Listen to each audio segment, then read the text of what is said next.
నేటి మనుగడ కోటి అలలుగ పొంగు వరదల వేగాన పడిలేచు అలలకు తీపి కలలకు లేని అలసట నీకేలా నల్ల నల్ల నీళ్లలోన ఎల్లకిల్ల పడ్డట్టున్న అల్లో మల్లో ఆకాశాన చుక్కల్లు అమ్మాయంటి జాబిల్లమ్మ అబ్బాయంటి సూర్యుడమ్మ ఇంటి దీపాలవ్వాలంట దిక్కుళ్ళు ఎవరికి వారే యమునకు నీరే రేవు నీరు నావదంట నావతోడు రేవుదంట పంచుకుంటే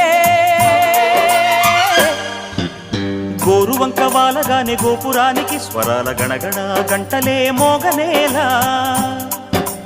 గోపబాలుడొచ్చినాక గోకులానికి పెదాల కిలకిలా పువ్వులే పుట్టలే